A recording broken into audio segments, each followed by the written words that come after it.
de la montagne, moi je pense que je travaille beaucoup sur l'enfance, sur la maison, le foyer,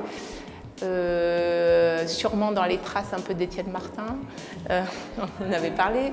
Et effectivement, je me suis rendu compte que je travaillais à la fois sur l'enfance, le foyer, la maison et sur les rochers.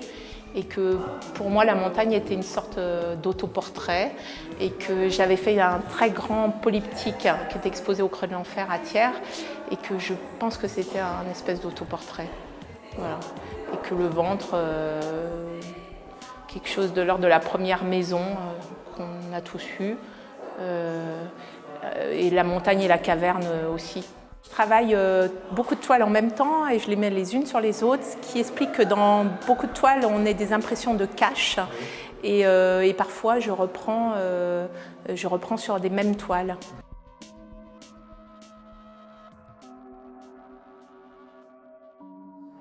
Alors, il y a eu un voyage en Inde qui m'a beaucoup marquée.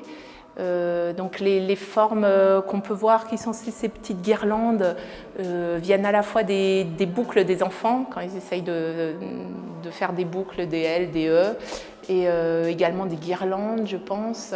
Quadrillage, en fait, j'avais travaillé à partir de contes et d'illustrations pour enfants. Et alors, bon, c'est un peu simplifié, mais il y avait le conte des 3 petits cochons. J'avais représenté 3 petites maisons. Et il y a beaucoup l'inconscient qui parle, hein, des choses que je revis voilà, en relisant des histoires. Et le fait de quadriller, pour moi, ça représentait le fait d'anéantir ou soit la prison, soit le fait de biffer quelque chose. Et puis, en fait, au fur et à mesure de travailler, je travaille beaucoup avec l'inconscient. Donc, j'ai commencé à biffer et je me suis rendu compte que ce quadrillage était aussi des choses qu'on pouvait retrouver dans des tapis.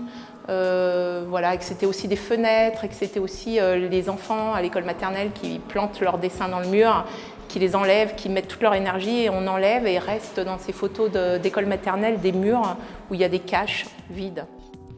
Mais j'ai eu en Inde, en fait, je pense une espèce de révélation, comme beaucoup d'artistes, en voyant les bûchers à Bénarès. Moi qui ai beaucoup peur de la mort, je me suis dit en fait, c'était sûr que j'allais mourir, mais qu'il fallait que je me sépare, enfin que j'essaye de travailler sur cette angoisse et que du coup je m'en serve.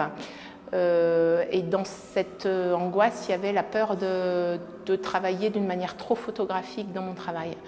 Et que je me suis dit qu'il fallait que je sois plus libre, ou enfin en tout cas que j'essaye de gagner en liberté de geste. Et ça fait un petit moment, là, peut-être 2-3 ans, que j'essaye de travailler par couches successives de peinture, sans travailler voilà, la perspective rétinienne. Donc j'essaye petit à petit de me séparer des choses qui me rassurent.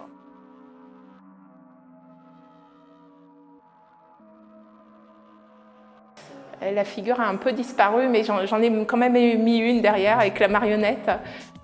Alors certes, il y a la montagne, il y a les arbres, les fleurs, mais c'est aussi, il y a beaucoup d'éléments de l'enfance. Et c'est des dessins souvent de ma fille, hein, et c'est elle qui l'a dessiné, et je reprends son dessin. Donc elle est là comme une trace ou une évidence. Il y a aussi ces superpositions de montagnes, de rochers pardon, qui sont des cairns, et c'est des éléments, je crois, spirituels à la croisée des chemins.